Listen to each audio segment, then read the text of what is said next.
Enjoy the show. The Voice 17104, a station for everyone.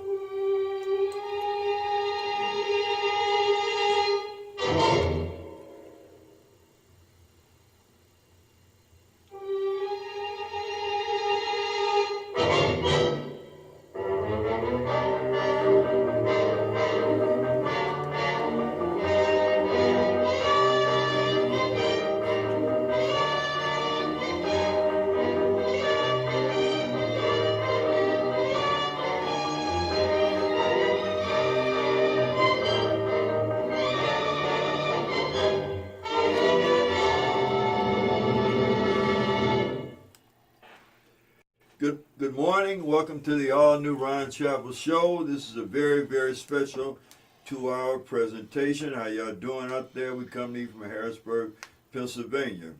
In the second hour, we'll be meeting Harrisburg City Council candidate Miss Sharon Horn.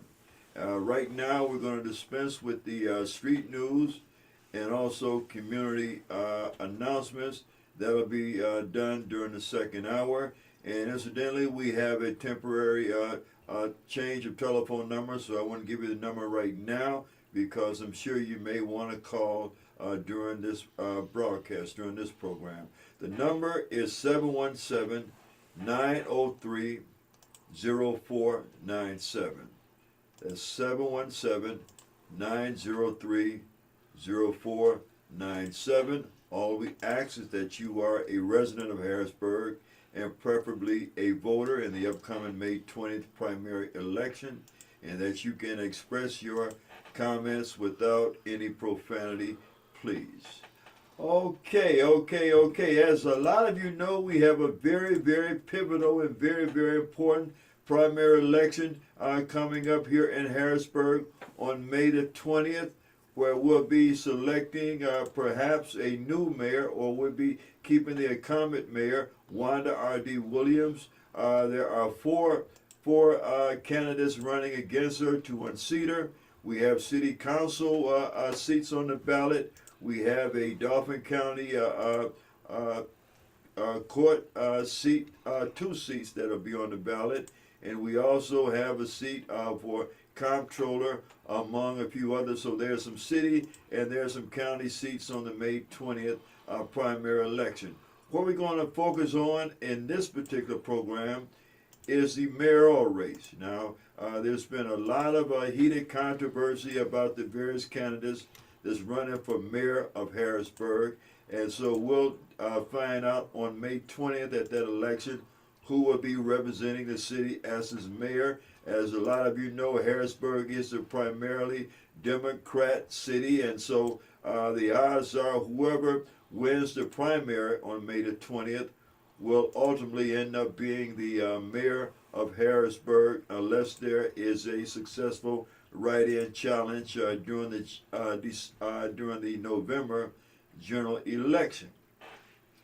I'm sure a lot of you have your various opinions about the candidates that are running. I'll give you their names. We have Lamont Jones, a Harrisburg City Council member, first term. We have Mr.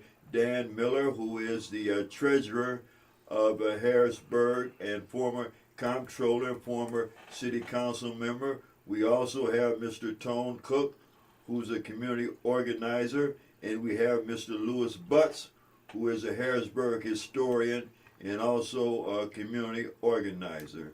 And today we're pleased to have in the studio a very enlightened resident of Harrisburg that you'll be meeting in just a moment. And he has his take on this upcoming election, and we're interested in hearing your take. So right now, without further ado, let us introduce our very special guest on this segment, and he is Mr. Terrance Webb. Good morning, Mr. Webb. How you doing, sir? Good morning. I'm well, thank you. All right. Okay, Mr. Webb, before we begin, would you introduce yourself to the viewers out there? Okay. My name is Terrance Webb. I'm a lifelong resident of the city of Harrisburg, heavily involved in the politics of the city. I'm a political junkie. I've always followed the politics of Harrisburg, and I've always felt it was important that we as residents know, what is happening with regards to our political representation. Okay, now I understand you have some strong views on the candidates that are running in this mayoral election, and you did furnish us with a very, very, very enlightening video. And Chris Thomas. Yes, sir. Before we go further, can you play the video and then we'll be addressing it, please?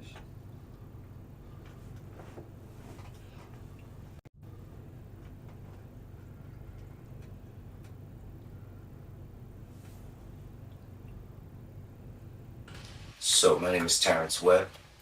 I'm a lifelong resident of the city of Harrisburg.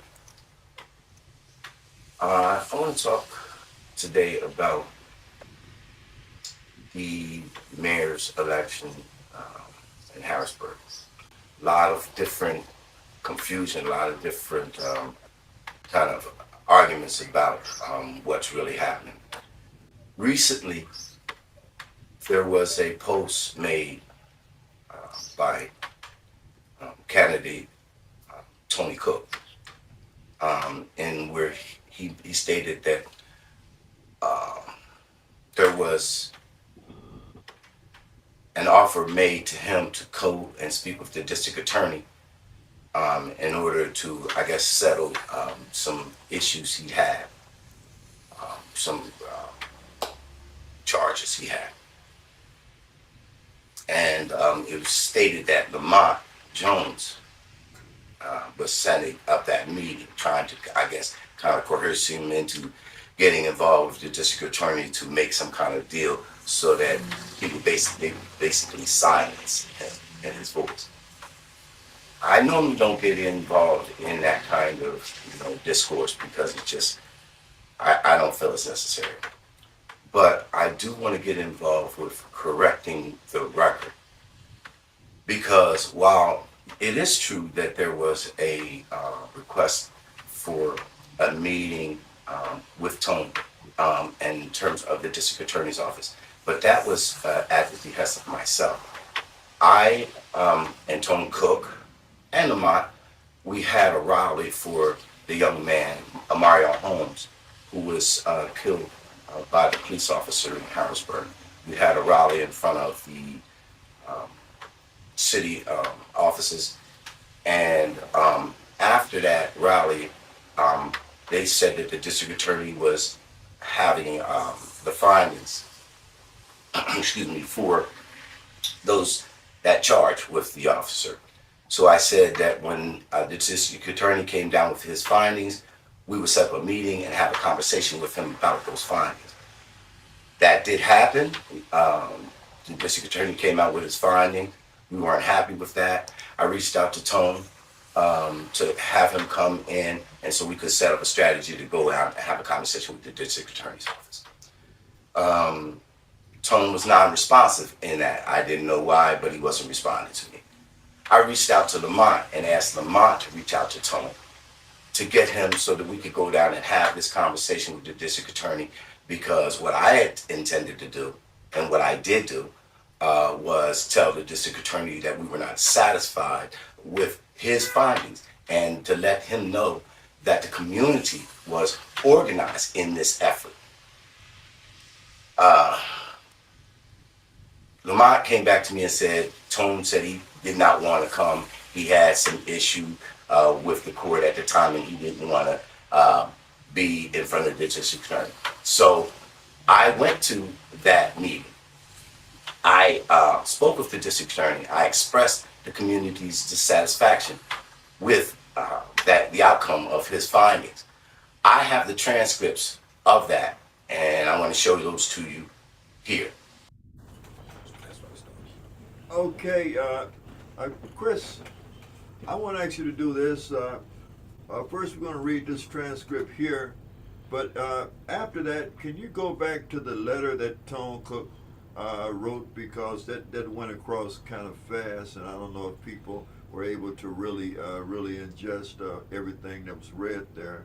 But so, sir, this here is a transcript from the meeting with Fran Chardo, the district attorney. Yes, that was transcribed by my daughter. She was in the meeting. It was myself, Raymond Bennett, District Attorney Charles. Like I said, I had hoped Tone Cook would be a part of that meeting, but he wasn't.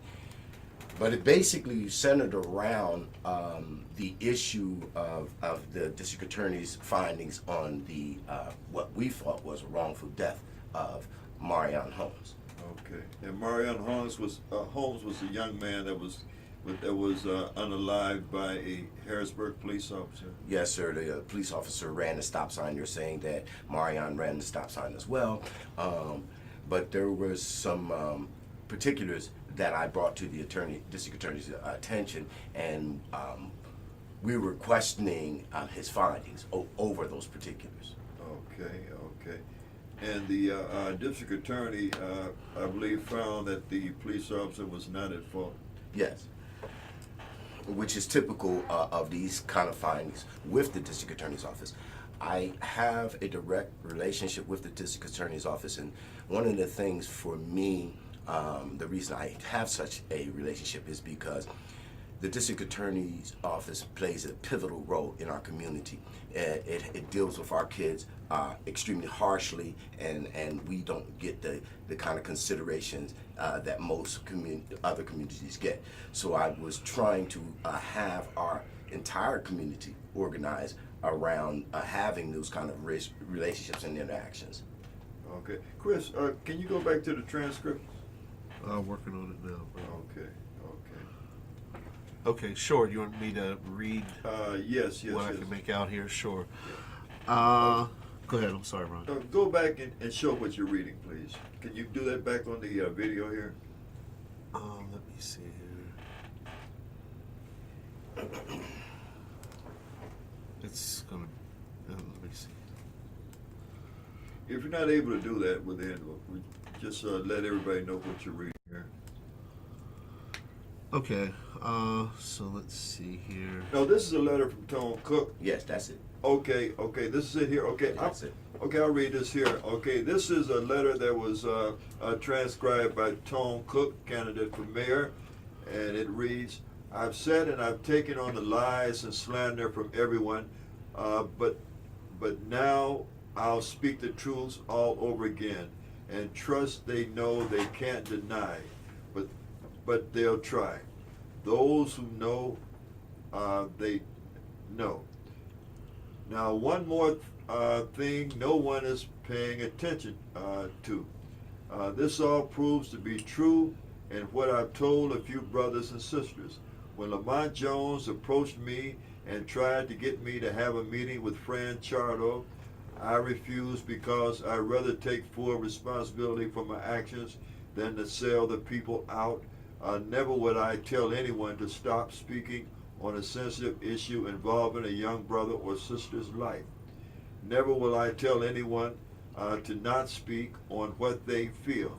And never would I take any deal to remove something off my record or accept charges removed from me in order to save my own self.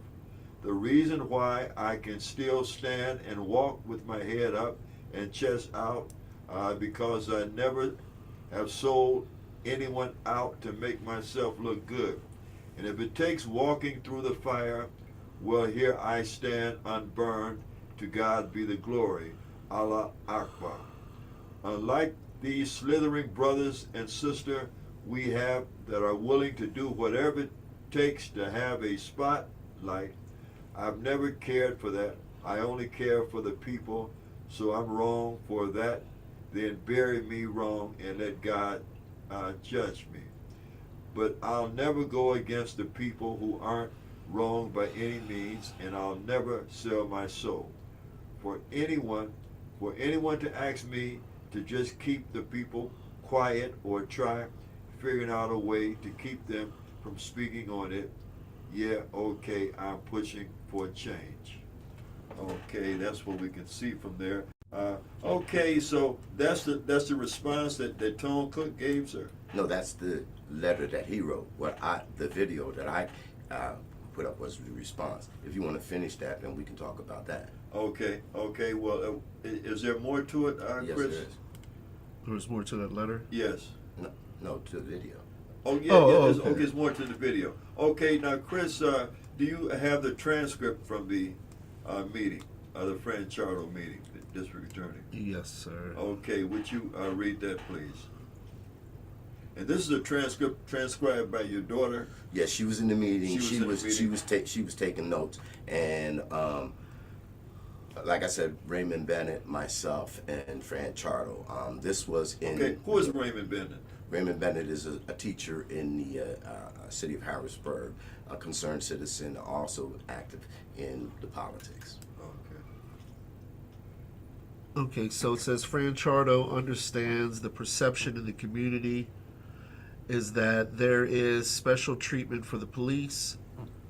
Bullet point 2, when first looked at case, thought it was a tragedy that should be handled civilly without anyone receiving any charges. Point 3, the issue is that he was driving with 5 prior DUIs, or driving under suspension, my apologies. If the issue was just that he had gone through a stop sign, he would have only received a summary citation. Point 4, the law states that we have to show recklessness when it comes to being charged with homicide by vehicle. Neither he nor the police officer were driving recklessly. However, driving without a license is considered negligence. Ray Bennett, point 1, the community needs to be educated on these findings because it changes the scope of things. Fran Chardo, point 1, again, was not charged with higher level 1 felony version of DUS resulting in fatal crash, charged him with misdemeanor version of DUS resulting in fatal crash because he felt like officer was partially at fault.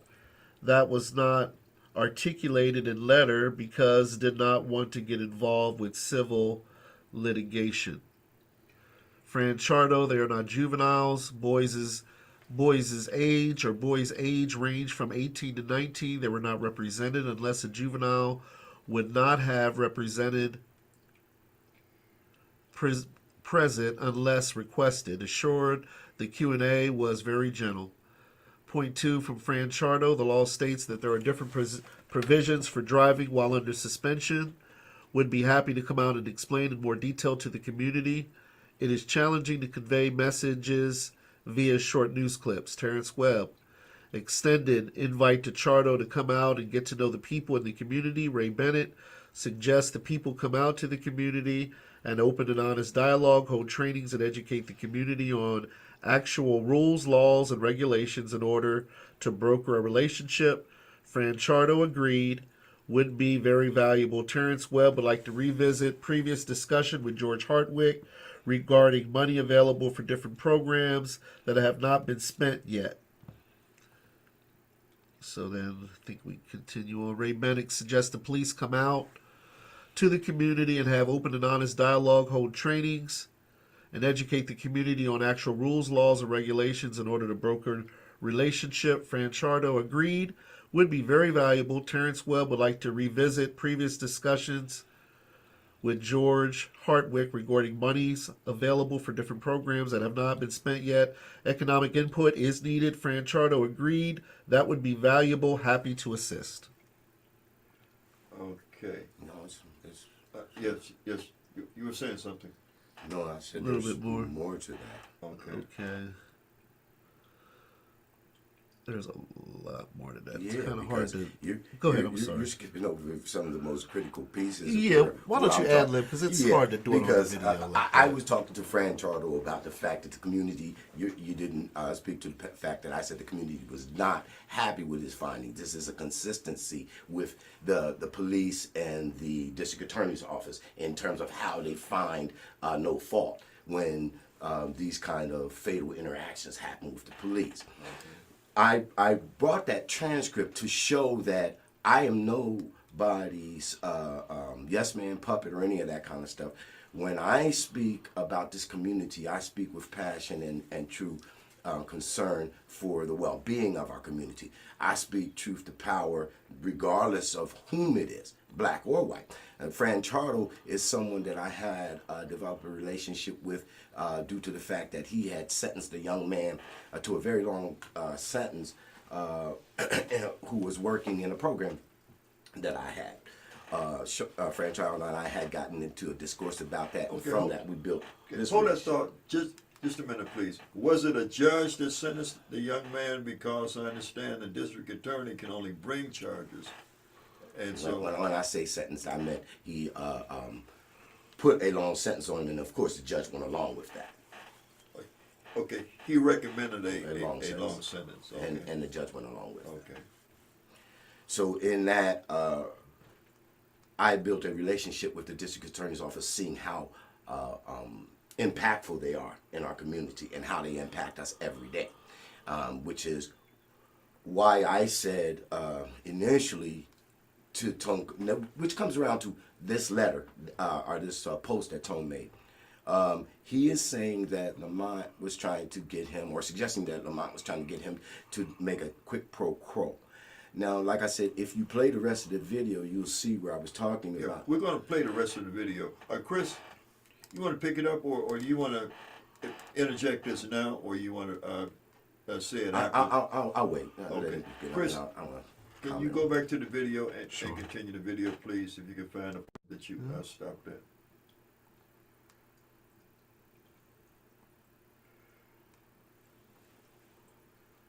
But I want to ask you again, this is a meeting that Tone Cook chose not to be a part of? Yes. Okay. Yes.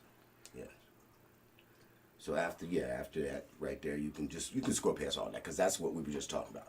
Already. You can scroll past it to where I come back in. So fast forwarding to Lamont was a facilitator of a meeting that was based and predicated on this community response to what we feel was a wrongful death in terms of Mario Holmes.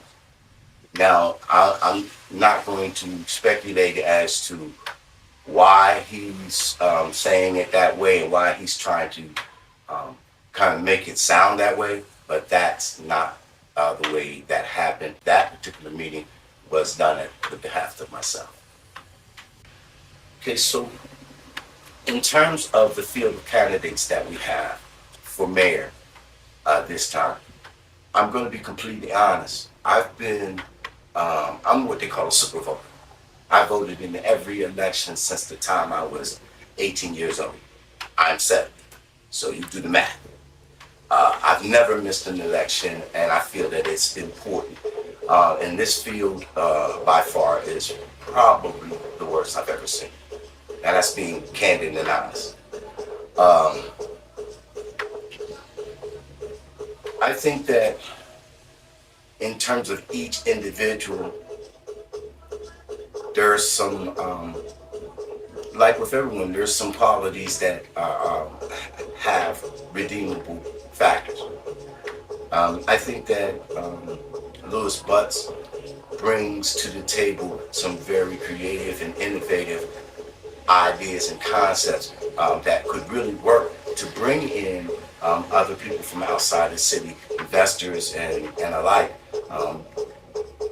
Those ideas could be incorporated if we were only working together in a collective, but we don't have that collective consciousness going on. It's everybody is looking at themselves.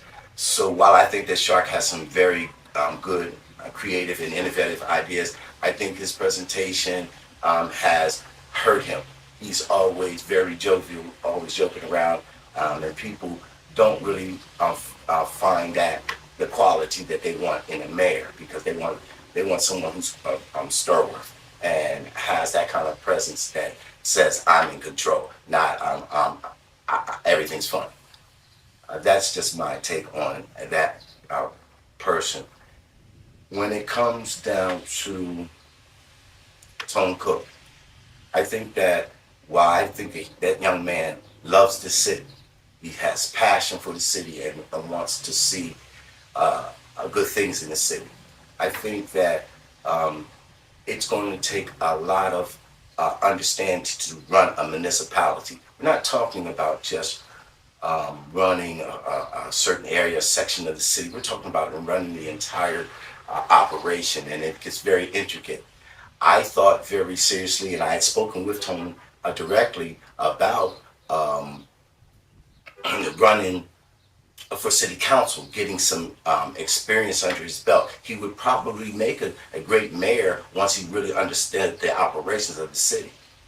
Now, in terms of Tone Cook running for the office and that whole situation with us speaking to the district attorney, I spoke directly to the district attorney about Tone Cook and his situation. I spoke with Tone and his lawyer as well, and I had said to the district attorney that I thought Tone Cook was doing great things in the city, and the city needed him. It was a domestic dispute between him and his ex, and that they had resolved it. It was over 2 years old, and I thought that he deserved another chance. The district attorney agreed with me on that. So again, there was no quid pro quo involved, and so it felt disingenuous to me, which is why I'm responding at all, because like I said, I don't normally get into that. It's really not something that I care to do. Next, when I look at Dan Miller, Dan is an experienced administrator. He was the comptroller for the city. This guy does know the math in the city. Do I think that he would be good leadership? Not necessarily at all. But I do think that he would be a complement to any administration, particularly any of the potential administration that we have coming here. So I would just say that about Dan Miller. In terms of Lamont Jones, I think Lamont is a well-intended young man who has turned his life around. A young man who's made mistakes like many of us coming up in our adolescent period. But he's worked very vigilantly, diligently to turn his life around and do good and positive things. He wants good things for the city. I think what he needs is the support of people who have that experience, people who notice things. He wants to be inclusive. I think we would be smart to bring in a Louis Butts into his administration who has some creative insight and ideas. It would be just good for us to utilize people who have a passion for this city. And that's what I would say. I'd say Lamont would be the best thing that we could do to stave off what's coming before us. Now, in terms of Wanda and her mayorship, she has been involved in the political arena of Harrisburg for a very, very long time. And a lot of different things have come and gone with her in those positions. I've yet to see any real impact on our community that she has made for this community.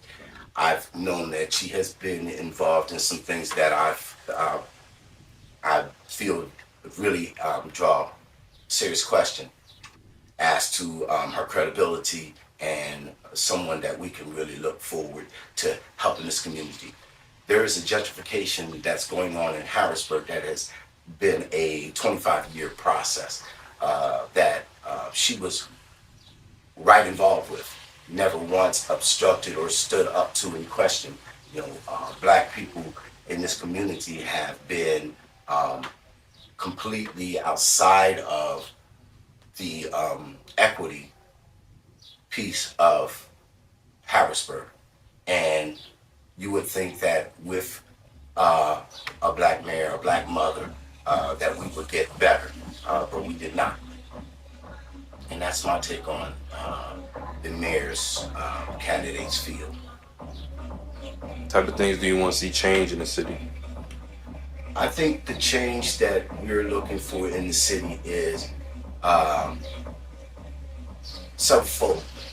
One is we're looking at equity position, and what I mean by equity positions is there are a lot of boards that are behind the scenes in the city that make decisions with terms in terms of projects and monies that are gotten in the city. Um, I think Lewis Butt said one that I really like. He talked about the abandoned properties that the state has and some of these other properties, and setting up a training program to train young men to uh, do construction work, to have equity in the project that they have, and sell those properties back to people, low income people in the city, and give them a chance to be owners and home buyers. I'd like to see us really have input into the um, process of particularly prosecution. The district attorney's office is a critical office for us in our community. One of the reasons why I have the relationship that I have with District Attorney Chardo is because when I had a young man who I was working with about 10 years ago. He's sentenced to a very long term. And the district attorney and I got into a very serious discourse. But from that, we formulated a means by which to have conversations. Through that, I was able to make sure a few other young men coming after that got greater considerations in the court. I was able to get a young man off of a case where they were trying to send him to jail for 12 years for electronic theft and fraud. After I worked with the district attorney, we were able to completely quell that altogether.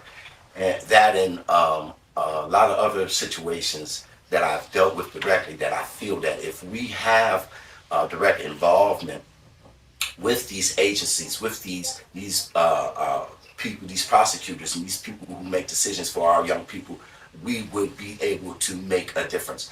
One of the things I would say lastly about that, I have a really passionate concern for what's happening in the juvenile courts down in Dauphin County right now. They have a thing called consent decree, which is really just a license for the school to prison pipeline. And it's something that we need to deal with. One of the things that I have a problem with, the what I call the usual suspects in Harrisburg, when I look at the frats, the fraternities, these guys have been entrenched in our community for forever. And they're not doing any pro bono work. They have attorneys that they could come down and work with these young black kids who are many times they're talking about women who are dealing single mothers who really are not much older than their kids, so they go into a court system that overwhelms them and allows them to just railroad them and just run over top of them. We need to do something about that. Those are the things I'd like to see something done about. Thank you for your time, man. Okay, this is Mr. Terrance. Now you can stop it right there because the next thing is a piece. Not. We want to talk about that first piece and then we'll talk about that. Sure. Or you want to run this? No, go right ahead. Go right ahead. Run this? No, you said hold it right there. Okay, there's something you want to say now. No, I was saying, do you want to talk about what it was just said? Yes. First of all, so that was the meeting that Tone Cook chose not to be a part of. Okay, was Lewis Butts and Dan Miller also invited to that meeting? No, they weren't, because that meeting was predicated on the rally that myself, Tone Cook, and Lamont Jones organized down in front of the city hall. Okay, was the mayor invited to that meeting? The mayor was invited to that meeting. Did the mayor show up? She did not. Did she send a representative? She did not. She declined to even speak with me. Okay, so Tone Cook was invited. He was a part of it. He was a part of it, but he chose not to meet with the district attorney. Yeah, because you understand it was months apart. The rally was, I want to say, in August, and then the district attorney's findings wasn't until like November. Okay. Somewhere like bad for dates, so don't hold me that. Okay. Is there any particular reason that Lewis Butts and Dan Miller wasn't invited? Yes, as I started to allude to, that meeting was before the mayor's race was even involved at all. That was Okay. far before there was any mayor's race. Okay. Okay. So this was about the community. This was a community effort. This had nothing to do with the mayor's race at all. Okay. What do you think about Tom Cook's response as to why he would not be a part? Well, he did, in fact, have a case before the court at the time. So I understood that, so I didn't take that personal. I spoke with, I reached out to him to just to let him know that I had a relationship with the district attorney's office. I felt that the situation that he was having was something that if they were giving him a hard time about, could be resolved. We could work together on that. And he decided that he wanted to go his own direction in that way. Okay. Do you know about the deposition of the charges that he was facing? Was he facing charges, or was there something in court? He was facing charges, but I don't want to get into the particulars and specifics of his case because, again, I'm not here to attack anyone, and I want that No, to be this is very not. clear. This is not No, attacking anyone. I know you're not this asking is me to do that. This is clarification. Right, I understand you're asking for All right, clarification, okay. and I want to say that giving clarification on his case wouldn't be something that I could do. I can say that I spoke with the district attorney with regard to his situation, and I spoke with him and his attorney about it. And the district attorney agreed that the situation was something that happened prior, or like 2 years before this court, and the district attorney agreed that what Tone was doing was important. And that's what I was trying to get across to him, that we have to have connections to these people. These people are making decisions that impact our lives daily. Absolutely right, and so that's what I want to say. You know, because we've been accused on more than one occasion, simply because we're asking questions that a lot of voters want answers to. We've been accused of attacking certain candidates. We're not here to attack anyone.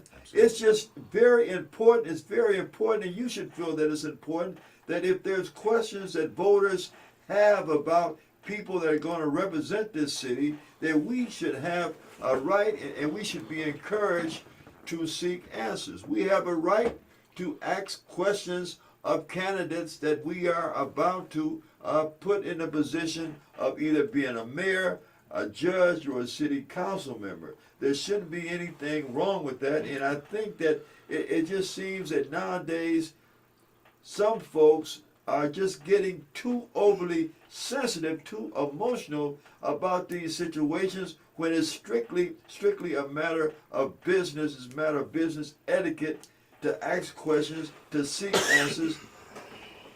Shouldn't you want to know about who's going to be representing you, who's going to be representing your city? And so, as I said, I'm just responding to, because there's been a lot of talk that we are attacking people simply because we ask questions about those people. And okay, so you were saying, sir, I don't want to interrupt. I just wanted to interject that because it's been happening a lot during this particular campaign season. I know that a lot of people, a lot of interest that voters have out there about their particular candidate. They want to make certain that their candidate is being treated as fair as all the others, which I made a point, especially when it comes to the mayor's race, that I haven't endorsed any particular candidate. I haven't even told y'all who I favor in the election. I'm going to be an advocate on both sides of the fence, both sides of the fence. I see some positive things about each candidate running for mayor, including the incumbent. And then I see some negative things that we'll also be speaking about. And so you're about to say something, Mr. Webb. I don't want to take all your time here. Well, I would only like to say that we as a city, particularly black folks in the city, have been outside of the equity piece. I look at our schools. I look at the fact that we need black male teachers to be involved in these situations. we are not working together in a collective sense. There is a gentrification happening in this city that has been a 25-year process that is now culminating in us being all but dislocated. You look at 6th Street, the courthouse, from 6th and Raleigh to 7th and Raleigh, almost up to Division, you've got state and federal auspices. You look at Harrisburg campus, Hack, took over 3rd Street, and they are building without inclusion.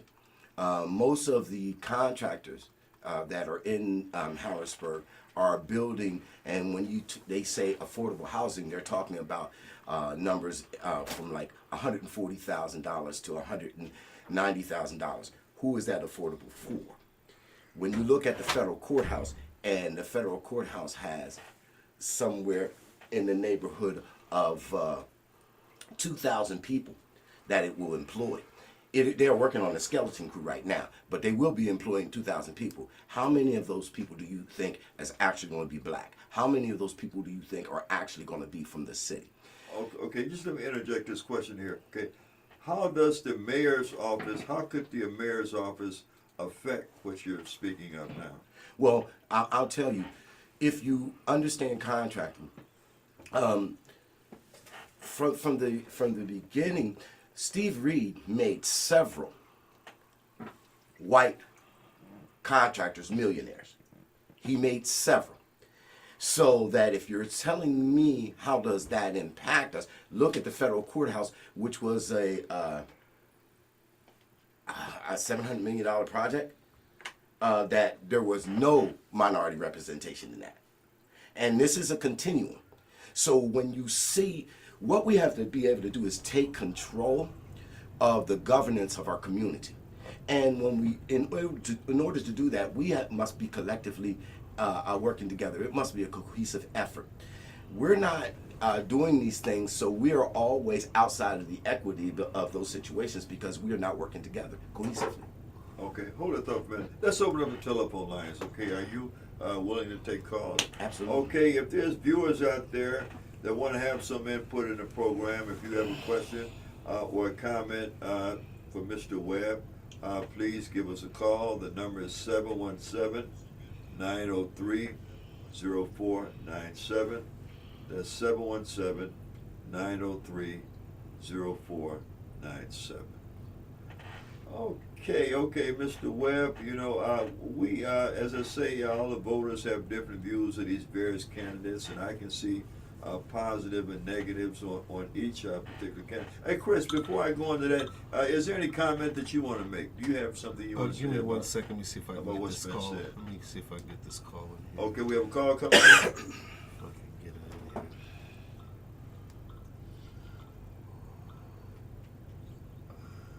Go ahead, bro. Okay, is that the call? Yes. Good morning. Hi, you're on the All New Ron Chapel Show with Terrance Webb. Who are we speaking with? Kiera Hopkins Darwood. Okay, Ms. Darwood, and your comment, please. Chris, please turn the That's volume. loud so I can get it down. Kiera Darwood. I have to turn the device down. Please turn your device down, Ms. Darwood. Oh, yes, okay, I will. Thank you, Mr. Chappelle, for taking my call. Mr. Webb, the question I first want to introduce myself. My name is Kiera Darwood. I'm an educator in Harrisburg area, have been for over a decade now. I'm also the founder of Survive and Tell. So we're an organization that focuses on, officer-involved domestic violence, as well as the intersectionality between OIDV and police brutality. And so when that Marlon and Marion Holmes case took place, I reached out to Marlon, who I've known since I was a child, to express my disappointment. I also reached out to Tone Cook to let him know that we were in full support, because that's something that we want to continue addressing in our community, is the mistreatment of black people, but not only black people, also police officers' wives, and how they just abuse their authority. I didn't really receive a response from that, but I did look over your transcript with your meeting with Fran Chardo. I don't know if you are aware about maybe 3 or 4 months ago, I started a petition in our community that got over 1,000 signatures that called for the for that officer to be charged with the death of Marion Holmes. And I also reached out to Fran Chardo at the time, and he did respond. But again, I wanted to communicate with people like yourself before I follow up with a meeting with him. I did see some inaccuracies in that transcript that you shared. Some of the things that he said just wasn't honest, just based off the Harrisburg Police Department's policy that I read over as far as what is considered reckless driving on the police officer's end. And so I wanted to know if I could get in contact with you, Mr. Webb, so we could address this again with Mr. Chardo, so we can continue pushing for accountability on the police's end, because that's what I stand for as an individual as well as our organization. Well, absolutely. I developed the relationship I have with the district attorney's office for accountability, not for likes and shares. Not a lot of people know that I have that kind of relationship, but I have that kind of relationship because it's extremely critical to our community. And I agree with you. He made several inaccurate statements, and if you read the transcript, you'll see where I disagreed with him. I'm not going to be argumentative, but I'm going to state the fact that if I agree or disagree.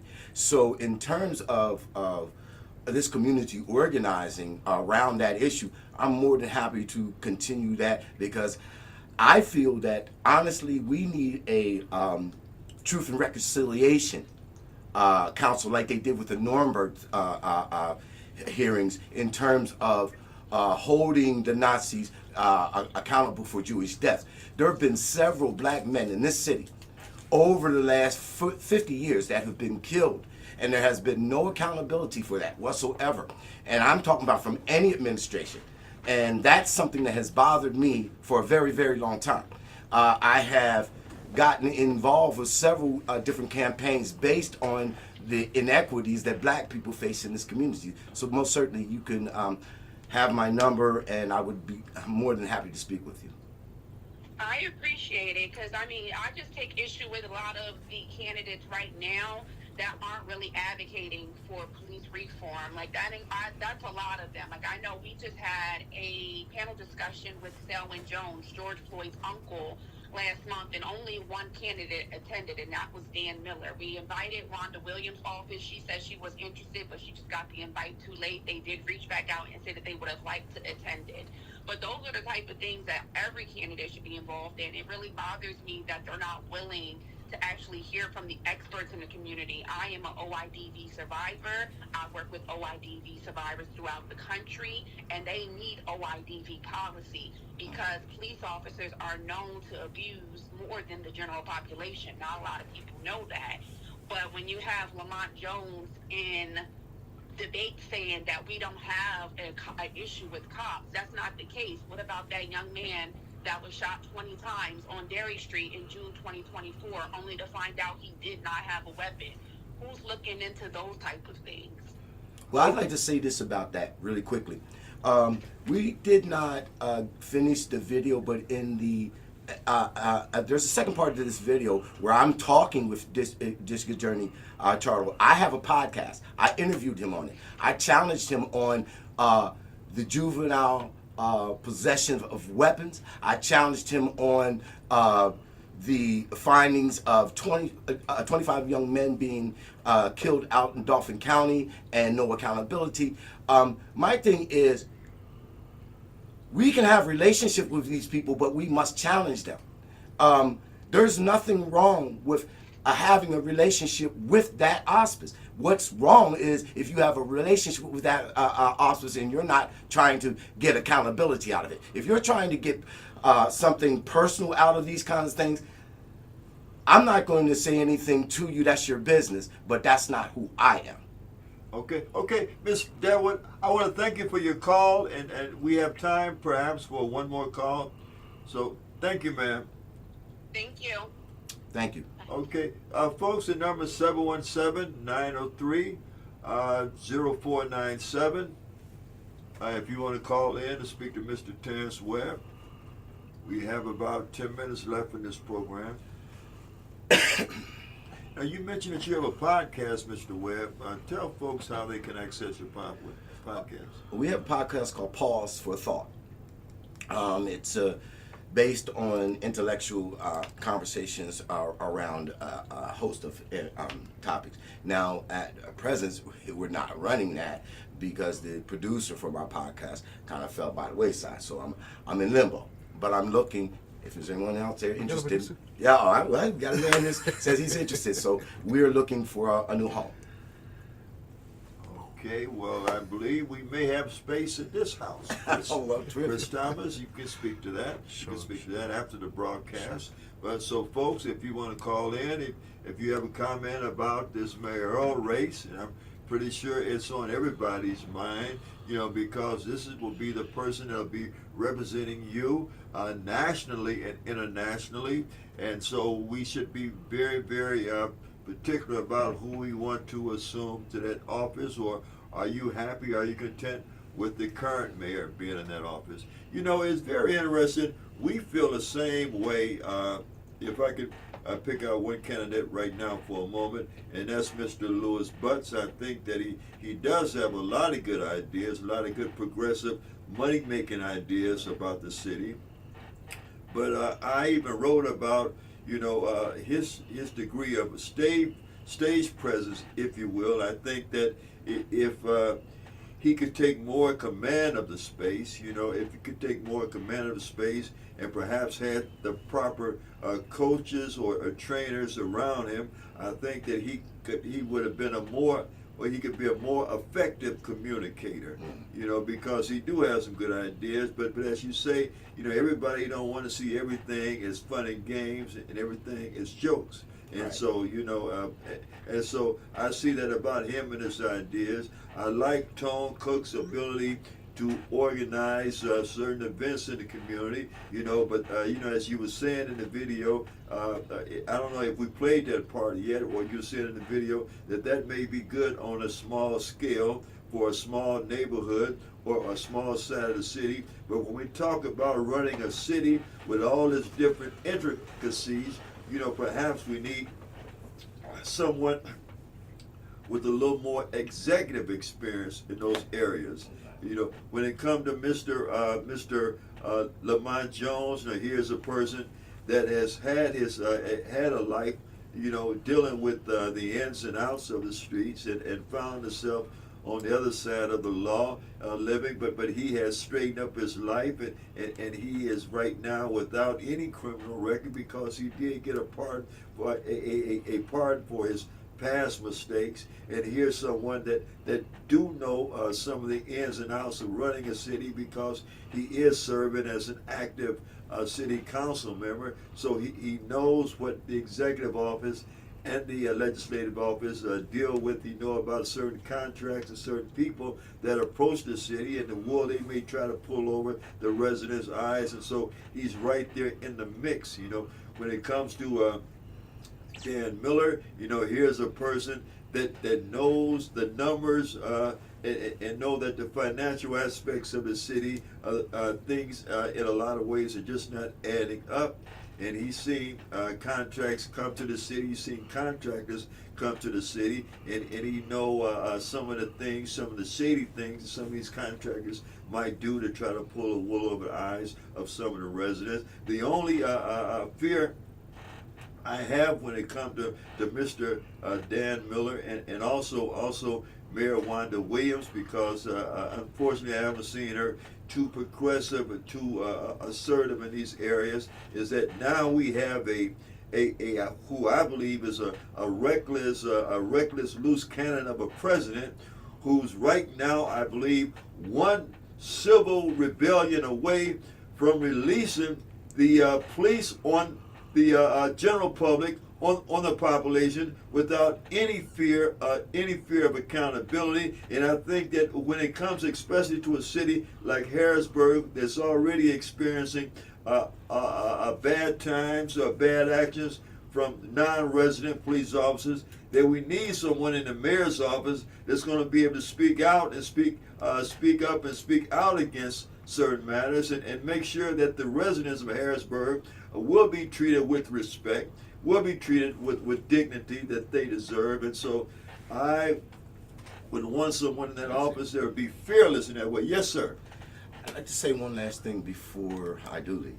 Okay. In terms of what you were saying in terms of the police, we need a residency requirement. Yes, absolutely, I agree. And again, Louis Hold on, Butts bro. has some fantastic ideas, and his idea of having a police fire academy work through the high school is fantastic. We need to get our young people early interested in the civics of our community and how it's run. Okay, hold on. I thought we ever call Chris? No, that's Caldoon. Can I do it? Okay, but tell him to hold on. Okay, go ahead, Mr. We have 4 more minutes left in this segment. So, while I believe that the police play a vital role in our community, we need that. That's just the reality. So, there is not a thing that to me says get rid of the police, dismantle the police, and that kind of stuff. I don't think that, but I do think that we could have a greater relationship with the police, especially if they lived in our community, if they Yes, knew the yes, residents, yes. and especially if we were talking about developing a lot of the police officers from the community, Yes. Teaching these young people and giving them something to buy into. Yes. And that's an idea that Mr. Butts did suggest among his other good ideas He's for got the some city. great ideas. And so I applaud him. For that. Well, folks, the time is drawing near. We are less than a week away.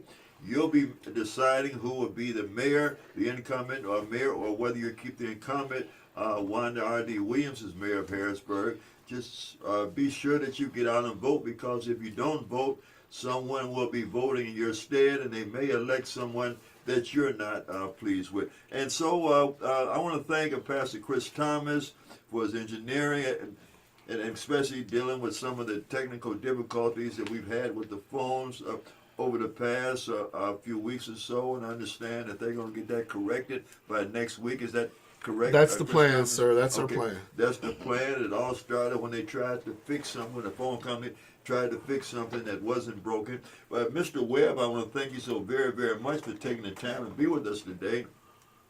And I'm going to give you the last word, sir. Okay, so my last word to this community is vote. But not just vote. Vote your interest. It's critical that we understand what that is. Too often we have been just visited by candidates every 4 years, every 2 years. And we go off of name recognition rather than actually having the facts. That's what my podcast is about. It's about bringing political information and stimulation to this community. So I thank Ron Chappell for being the person that he is. I thank Shantae White, who has a voice in this community. Anyone who raises their voice in this community of concern, I have nothing but love and respect for you. And let me say this lastly, I have nothing against any candidate. I think that black folks need to work together and see that. All right. Okay, thank you, Mr. Terrance Webb. And look forward to his podcast, I believe, coming from right here, The Voice 17104. And I want to thank Ms. Daywood for a phone call. Thank you. Okay, we'll get ready for the next segment. Thank you, Mr. Webb. Thank you, Ron. All right. I appreciate you. Appreciate you. Chris, thank you, sir. Thank you, man. Peace be unto you, I'll man. definitely be Okay, calling you. look forward to talking to you. All right. Hi, this is Sharon Horn. She's running for city council. All right. Good, Mr. Webb. We go take a quick commercial break? Yeah. Give me 2 minutes. Okay, go ahead.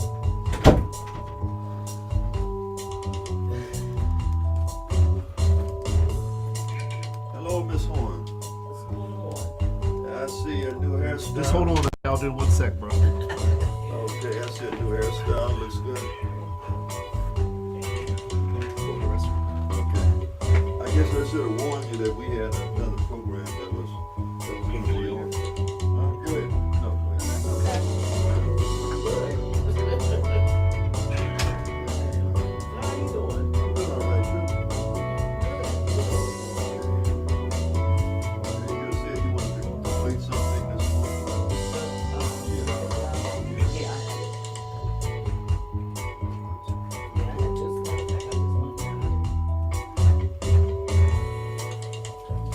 Okay, thank you, ma'am. Thank you, ma'am.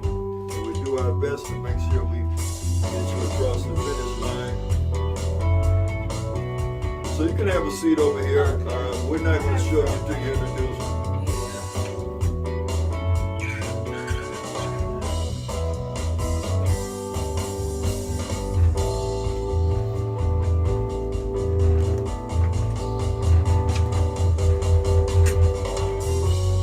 Okay, Chris, as soon as you're ready. And we'll do the regular intro.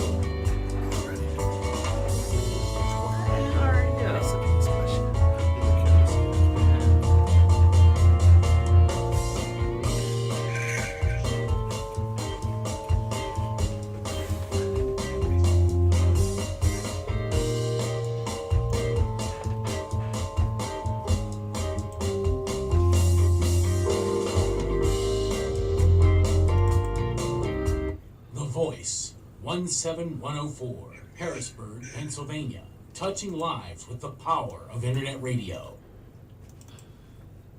You really got to do it? 40 acres in the mule. This is bigger than the music. You really got to do it? I drank so much water. Hi. Welcome to the all-new Ron Chappell Show, coming to you from Harrisburg, PA. The focus of the Ron Chappell Show is Harrisburg newsmakers and also new businesses here in Harrisburg. We feature a street report from our street reporter. We also feature community announcements, and we have a sound off segment where you as Harrisburg residents can call in and sound off about your concerns being a resident of Harrisburg. Right now we go to our straight to our street reporter, Khaldun Rashid. Good afternoon, Khaldun, are you there? Hey, good afternoon. Hey, Ron, how you doing? And Chris Thomas, Pastor. Bless you, man. Welcome back, bro. All right, are you ready? Please go right ahead. Harrisburg area restaurants received revitalization grants by a federal program as part of the American Rescue Plan Act in July of 2021. We all know that. The Revitalization Fund dished out more than $28.5 billion in grants to eateries that sustained financial losses during the pandemic. Many Harrisburg businesses applied for the grants and were denied. Downtown businesses that got money were Suite 717, they got $14,420. Pastorate LLC, they got $16,000 and some odd dollars. Evanilla, they got $34,000. William Crawford, he received a whopping $178,883 in grant money. And Stallions, they got $202,169 and then sold the business. And the list continues. But there's one of your main reasons why businesses have been leaving downtown Harrisburg. Denial of grant money or just taking the money and running. Many have filed bankruptcy because they don't want to pay medical expenses. Healthcare costs is the real number one reason why downtown businesses close or move on. Other reasons include unaffordable mortgages or foreclosures. All right, next, the SWAT Hour Exchange update. The former Harrisburg East Mall is moving ahead of their schedule, announcing today that there will be 12 new buildings with retail offices and restaurants at what used to be called the Harrisburg East Mall, Harrisburg Mall, now called the SWAT Hour Exchange.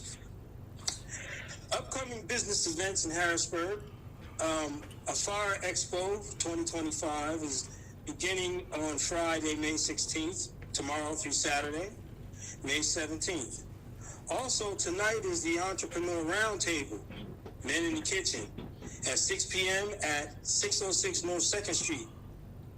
The Progress Fire Company this Friday is also having an expo bash. But if you want something to do today, Squad 8 on Allison Hill at 13th and Howard, they're having an open house expo all day long. And coming up soon on May 31st is Veterans Family Fun Day at Commonwealth Charter Academy. And of course, the 57th Annual Arts Fest will feature 170 plus arts and craftsmen from across the country on May 24th, 25th, and 26th on Riverfront Park. And that's going to do it for the Street Report. You now got the scoop. I'm Khaldun Rashid. Thanks for listening. Okay, thank you very much, Khaldun Scoop Rashid. Thank you, sir, for your fine report.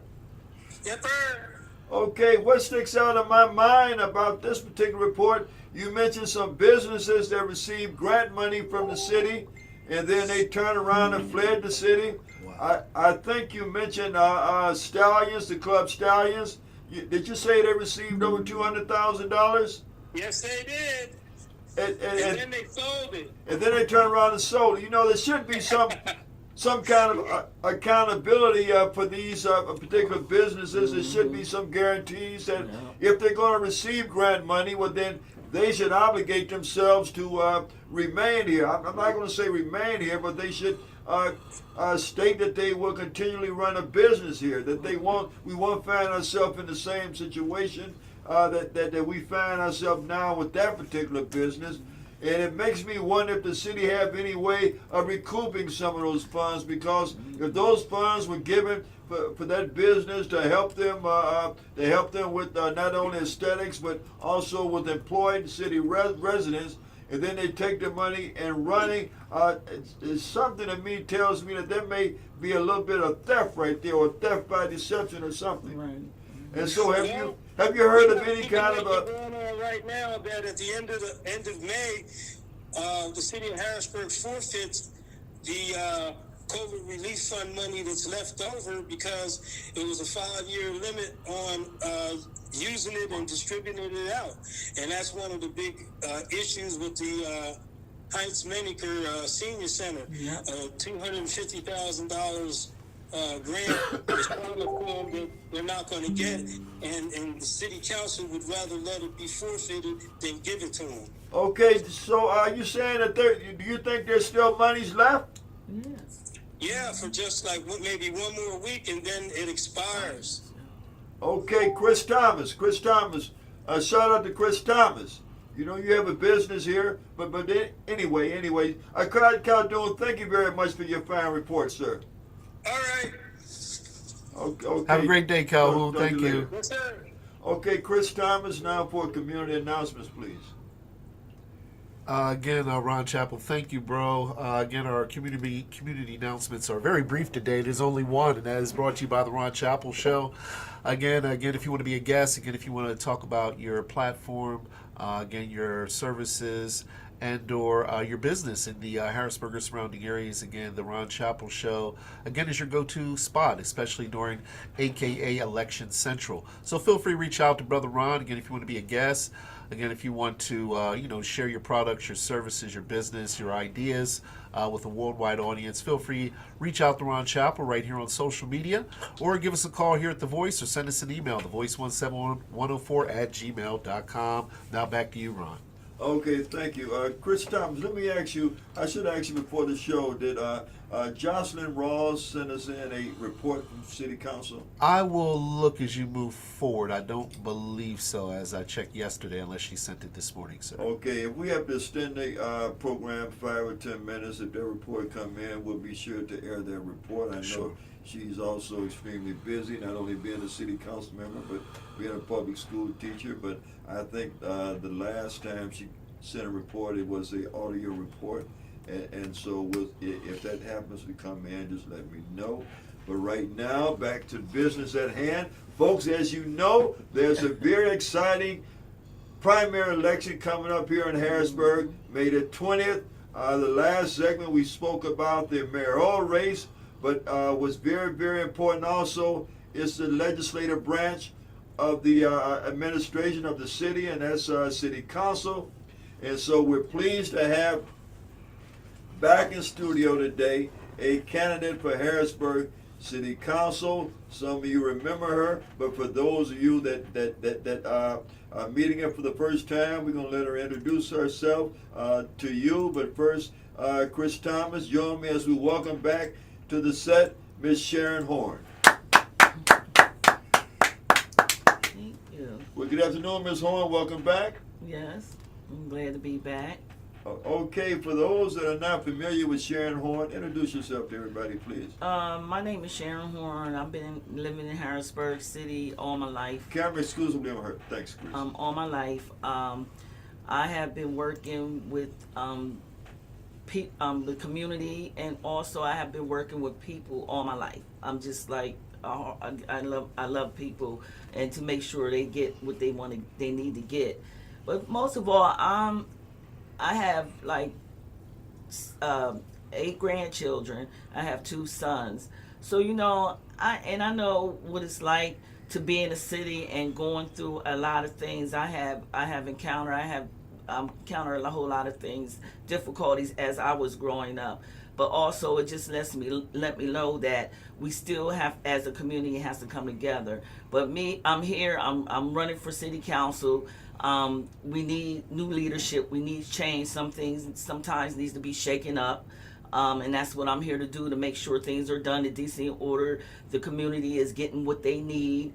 The contractors, I'm want more Harrisburg City contractors getting contracts. It's just a lot of things that I'm running on. Prayerfully, when you're working with 2 different entities, when you work with the mayor office and you work in the city council, you got to come together with some things and come up with a solution to the concerns that the community has. And most of the times it's more infrastructure than anything. I think running for city council, being on the city council, you got to be more transparent to let the people know exactly what you do. Not just, have a community member come up in a meeting and speak about other concerns that it's not going to be addressed, but let the community, when they come up, let them know that they have to speak on what you're speaking on in that meeting. And it's more about the infrastructure. I'm running to let the people know that I'm not going to just be a person and be at a meeting on Tuesday. I'm going to be available whenever the community need concerns addressed. They can come to me. I'm going to continue to do what I need to do, stretching my hands to do a good work with the community, and we could work together. We can hit the reset button, and so you can start trusting leadership again. So that's what I'm here. I'm running on that platform to try to have the community and the leadership start engaging with each other and start not just listening but hearing what the community is saying. You can hear, but are you really listening? And I'm a listener and a hearer. So, and plus I am a doer. So that's what I'm here for. That's what I'm running on. Change. I'm running on change, and making sure things are done in decency and order. I don't just sign anything. I don't just agree on anything. But I'm just here to make sure, that the people are getting what they need. Okay, you might have already done it, but I neglected to ask you if you have an opening statement, and I believe that what you said may suffice, unless you have something prepared that you would like to say, to read. Yeah, I'm here, because I have a lot of things that I would like to address. You know what I mean? So it's like. Is that in your opening statement? Because we have questions for you. Okay. If you have questions, go ahead with your questions. Okay, Ms. Horn. Okay, what prepares you to be a city council candidate? What in your background, professional background, or I guess life background prepares you to take helm as a city council member? Meeting the needs of the people. Being born in Harrisburg, living here all my life, I've seen a lot of things. Okay, so you're a lifelong right. Harrisburg resident. Are you a member of any committees, any organizations in the city? No, I'm not a member of none of them. But I always help people all the time. When people are coming to me, like I said, I helped last time. I said people don't get the information that they need. So a lot of times they will come and ask me for information. I research it, make sure I get what they need and give them the information they need so they can go ahead and enforce the information to their concerns. Go to the people they need to enforce it with. You know what I mean? But and sometimes I sit there with them. Just like I said before, I help 14 people get healthcare services. I help people write letters to unemployment offices. I do, resumes for people. I help people whatever they need with attorneys there, because I had to get so many attorneys. I know the good ones. So I help them get that. Anything that they come and I can help them with, that's what I help them with. Okay, so you've been an aid to the community all along. Right. Okay. Well, why do you want to be a city council member? I think it needs to be some change.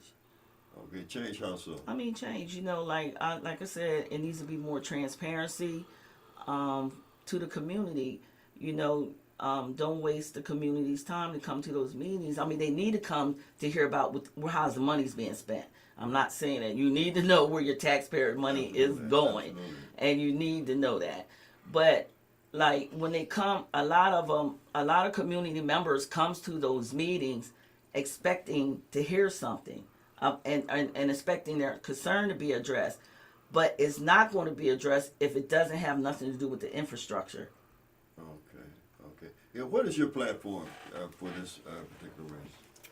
Well, my platform is to the things I want to do, what I want to run on. Yes. My platform is homelessness. Fighting the homelessness crises. Yes. Right. yeah. And I was at a meeting, and it was said, well, we should look at homeless people as, don't look down on them or anything like that, because I was speaking on a distress issue in the homeless population. So people got to understand, when you look at them and you're trying to help them, you are looking at them as human. You know what I'm saying? So you can't say, okay, some homeless people have mental issues, issues. Some people have addictions. Some veterans is out there. Some is just out there because they don't have nowhere to go. Some of them is out there because they want to be out there. So, but it's going to be, but it don't stop you from trying to help them, because somebody's going to want the help, and what we as leadership, we can't all, you can look at the light side of it, but you got to look at the distress side as well. So if you don't help them with the distress that's going on in our population, to help somebody get out, you know what I'm saying, out of that homelessness situation, then, what good is leadership? If you can't just stop, because somebody's going to want it. But you got to get programs, try to go out there more, talk to them, try to, I think other people should get out there, like counselors and stuff should just go out to the homeless population and just start talking to them, because you never know who might come. Absolutely right. I know about all that firsthand. Chris Thomas, you got a question or comment for Ms. Horn? Sure. Again, Ms. Horn, thank you again for frequenting the studio here, the Ron Chappell Show, The Voice 17104. First of all, I'd like to commend you. I've seen a lot of forums. And I've seen you present representing in just about all of them that I've seen. So congratulations Thank you. On being present and available and visible for the voters and the residents of the city of Harrisburg. Now moving forward, in the event you don't win, I mean, we're praying to get a seat. One of those seats belong to you. But peradventure, that doesn't pan out. What would be your plan moving forward to stay active, involved, and engaged in the city of Harrisburg, ma'am? Please and thank you. You know what? My thing is, it's God's will. Yes, ma'am. You know what I mean? He'll put in, and he'll take down. Sure, so, if I don't win, it's not going to hurt. It's not going to stop me from being privileged in the community. Yes, ma'am. And also, I'm working on my nonprofit, which is called A Heart of a Helper. So, to entail programs within my organization, to help the community. My thing is trying to help the community not only to make a living, but know how to live while they're making a living. It's easy to make a living, but then it's not easy to know how to live while you're making that living. Wow. Get programs started, try to get programs started, try to bring back our illiteracy program, try to get more hours for the children, like after school help with their homework, It's a lot that I really want to do, transitional housing for those who's coming out of the prisons, that don't have nowhere to go. That's one of my things that I want to do as well. Just like trying to more educate our community and teach them how to do budgeting, you know what I mean? Like whatever they need to know how to live, you know what I mean? To be good stewardship over all their finances, because if you don't have no control over that, what good is making a living? Because you're going to lose everything you have because you don't know how to handle it. Wow. So that's one thing that I want to put into my business. Financial literacy. Financial literacy, all that. It's a lot of things that God has been showing me. So if I don't, that's what I will be. I'm working on it anyway, but I continue to work on those things. Okay. Can I ask a part two on that, Ron? Sure, If you please don't do, mind, please just do. real quick. Again, just like pre-election, there is a time investment and a lot of sacrifice that is needed, again, for you to be at all the places you need to be and still manage, your daily life, your family, your ministry, those type of things. Now, should you be elected, what guarantee would you have you'll be able to effectively manage your time to still be as engaged and involved as you presently are, ma'am? Well, you got to set time. You got to set time aside. People think, you have a lot of time. Sometimes you could be so busy till you're doing busy work, but no work. You know what I mean? So my thing is I always have a planner. I always set my time. I do this so many hours. I do, just set a time schedule of how many hours I'm going to work on different things. So, and that's how I will work that. Yes. If I would, win the seat for city Fantastic. council, I would make sure I put that first because that's what I'm running Priorities, for. yes, but ma'am. also I will make sure I can also work on the things that I need to work on as well and still spend time with my family. That's good. Well said. Thank you. Okay, I'm asking you this question for a reason. I'm not trying to get personal or That's okay. disrespectful, but would you consider yourself middle-aged or a senior? I don't know, what you call 65? Okay. I don't care. I'm proud of my age because you know what? Yes, absolutely. It is a blessing. It is a blessing regardless of the age. But I ask you that for the reason that perhaps you may have more insight into what seniors deal with in the city and services that may be needed.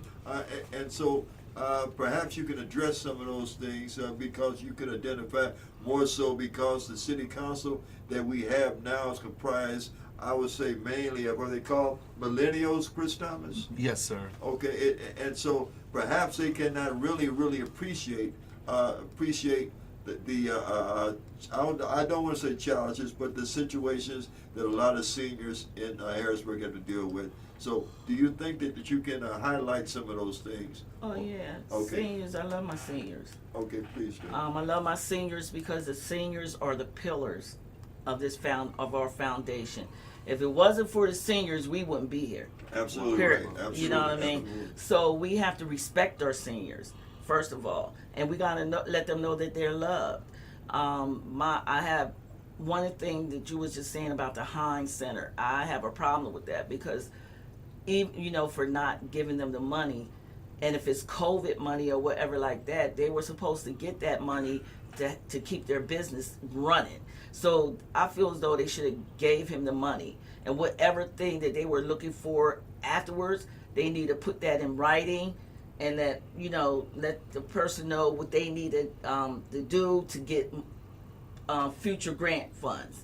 You know what I'm saying? I think they're not. Was it too clear of what they were doing to him? Because as far as that, he needed to know more, and but they wanted more, and I'm trying to go around the market, but they wanted more from him. But if it was COVID money, he should have got that money because everyone else got the money. Okay, well, there was one particular senior citizen center, and I believe that's in Uptown Harrisburg, and there are seniors that live throughout the city. But what are some of the challenges and some of the difficulties that you think the Harrisburg seniors are dealing with or are coping with that city council may not be able to completely understand right now? They cope with a lot of seniors cope with like being taken care of. You know what I mean? Like they don't have really people to really take care of them the way they should be taken care of. I think that, and another thing, well, before my mom passed, I was always with her. So you know what I mean. When they see me, when they see her, they always see me. Being with them, loving on them, and what they're facing is they don't get a lot of information like they would have if they were in their younger times. But a lot of times people seem to forget about our seniors, and that's one thing to help them to That's why I brought up the Heinz Center, because that might be the only outlet they may have to even gather with each other in that Heinz Center.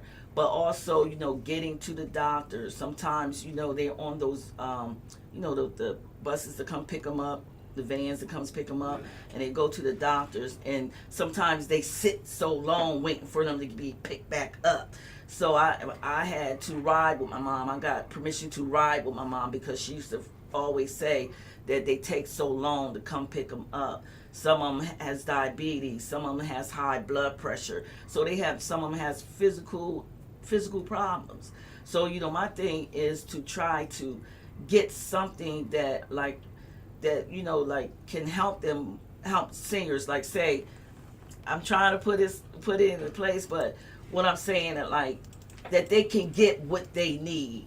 Right. Okay. That's what I'm saying. They can get what they need, and they shouldn't have to wait a long time getting it. Okay. There are chair people of certain departments with the city that's encompassed within city council. Do you think there would be a need for a senior citizen chair? Yes, I do think it needs to be a senior citizen chair. Or a senior citizen liaison with the administration. Perhaps Right.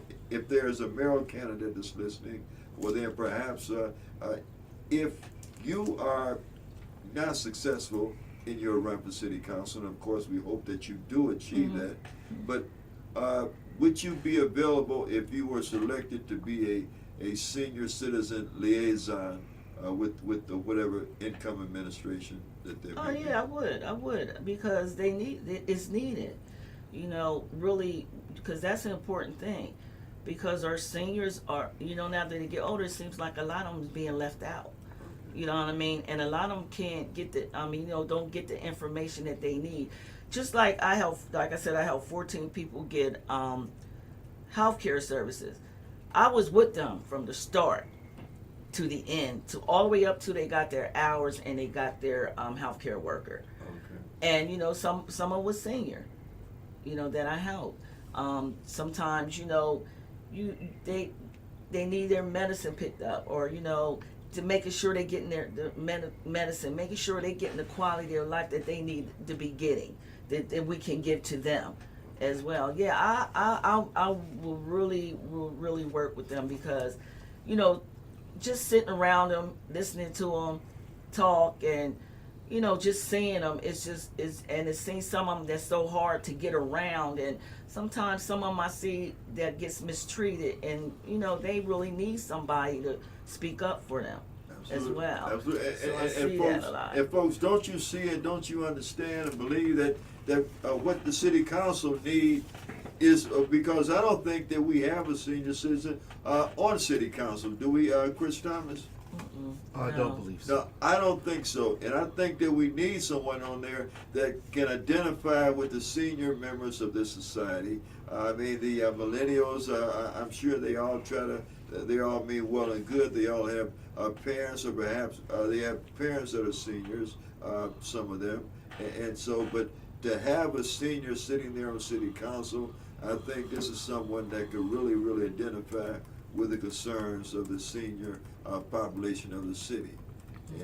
And I can kind of see you, and pardon no disrespect, being on city council, being, if you will, the mother of Harrisburg City Council.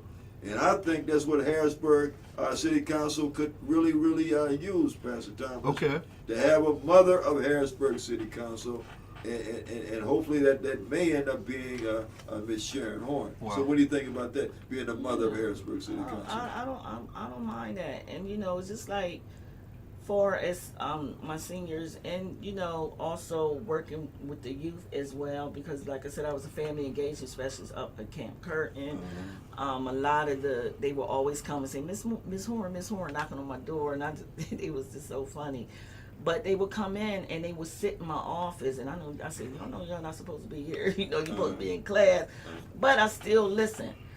Some of them come in, they cry. Some of them was crying. Some of them would say, "Oh, my parents, they don't listen to me."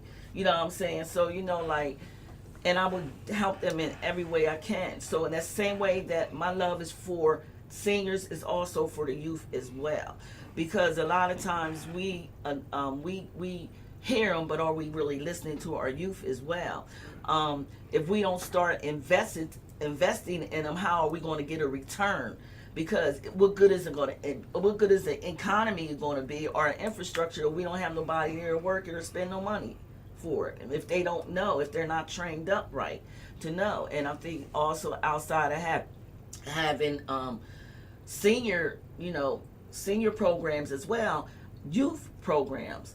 But the last time I did speak about youth as well, because you said about with the young ones that's on city council. Right. Sometimes it's good, like you said, it's good to have somebody seasoned on there. Yes. Because a lot of times the seasoned ones, prayerfully, if it's the right seasoned one, can de-escalate a whole lot of things. That can add wisdom to that, to add knowledge. To be able to inform the younger ones. I don't know everything, so I'm ever learning. We all are ever learning, but no one is higher than the other. Yeah. You know what I mean? You got to listen to them, because even though they're young, you got to listen to them as well as you want them to listen to you. Absolutely. You know what I mean? So that's what right there is, build those relationships right there. So that's where I'm at. It's programs out here for seniors who have houses and they can't get their grass cut. I went there, like I said, I spoke with the human services. I think her name is Randy Eager down there in the commissioners down there in that building, the commissioners building.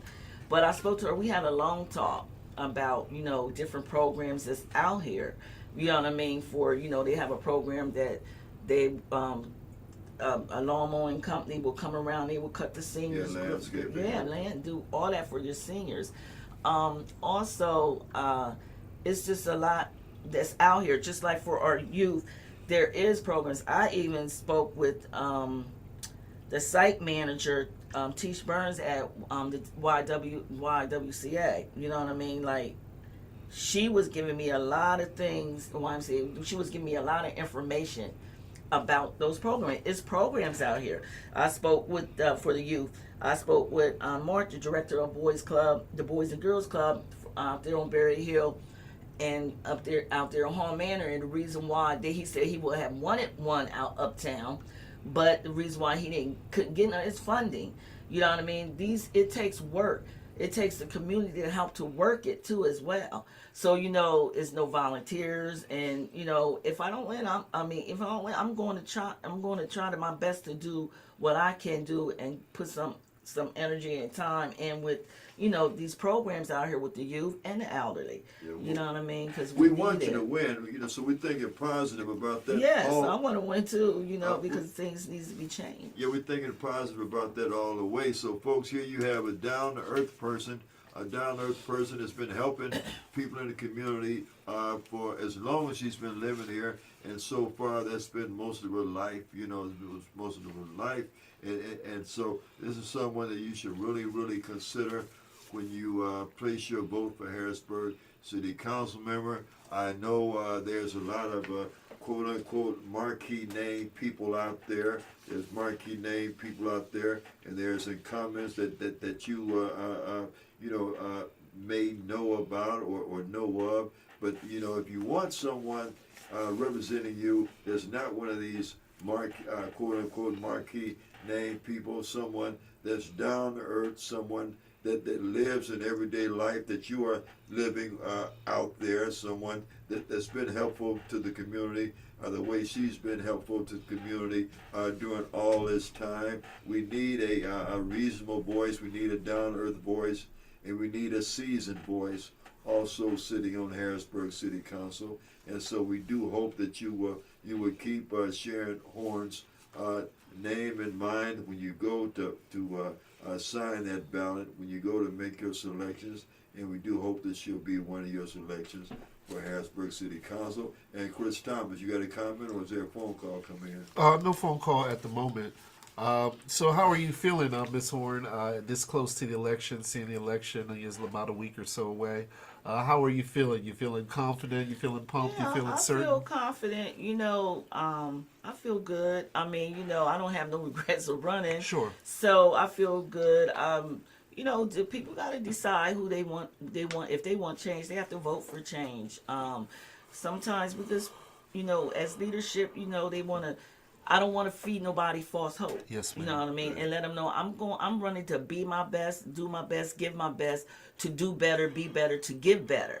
So, you know, like, are the leadership really doing what they need to do that is best?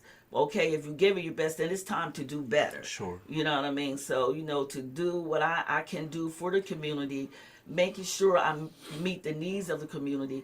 Even though, see, one thing about city council, you cannot help the community enforce to whoever they got to enforce their concerns. But me as a city council person will help them get the information they need to get those concerns addressed. To show them what to do, you know, how to say it, wherever you need to go, I'm going to be there to help you along the way. So, you know, a lot of times, like my mom said, the community has to open their mouth because a closed mouth don't get fed. Wow. So the Absolutely. community has to come together. You know, I'm looking at this as a whole. Leadership has to be good stewardship. They have to do things in decency and order. They have to be there for the community. You know, we could say one thing, but then when you do another thing, no, mean what you say and do what you say you mean to do. You know what I mean? Do it all. You know, so I'm just a person. I'm not only a sayer, I'm a doer. I will do what I need to do to help people right now, just like it's a situation going on with a young lady now that I'm helping. You know, and you can see things when you're helping people, you can see the other side of what they're doing is not right. So, you know, the community, I'm just saying, I'm just pleading for the community to come together. It's time to come together. You know, have block captains, you know, Yes, I like have that. those block captains, Yeah, and we you used know to what I have mean, block neighborhood watch and Yeah, stuff like that. We had block clubs. Come back in the together day. and keep the community clean. I have a problem with the landlords that don't keep maintenance done to their property. Yeah, what about the absentee landlords? How would you address that? Oh, the absentee land.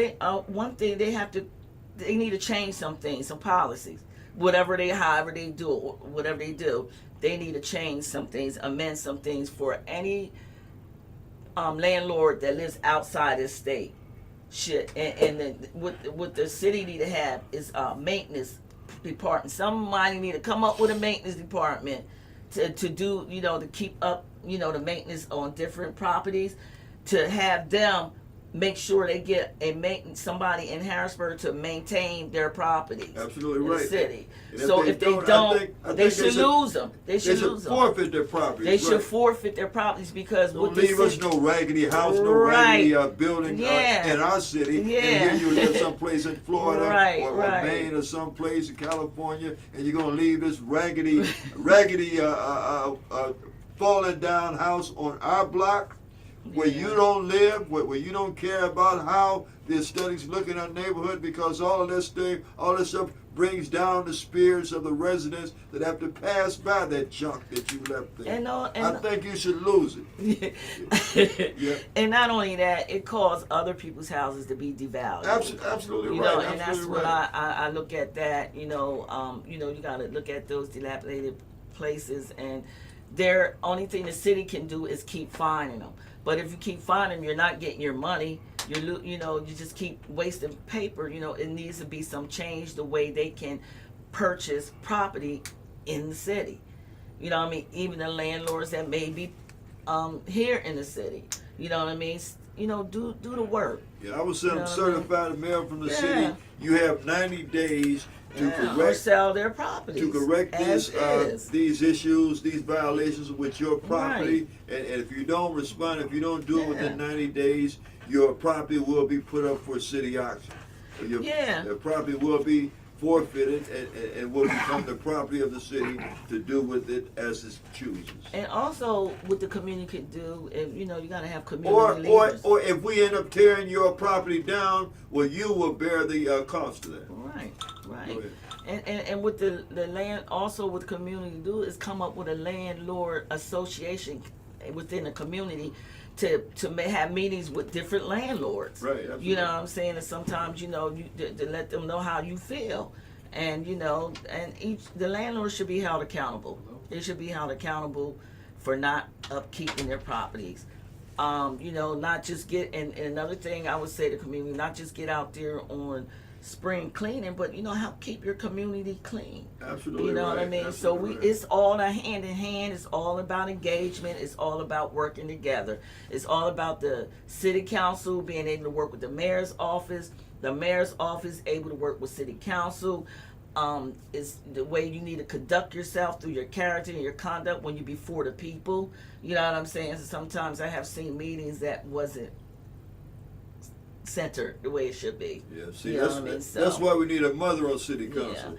Mother on can't- city council to keep things right. in order. Whatever you got, any differences, any city council or mayor's office may have, keep it outside of the cameras.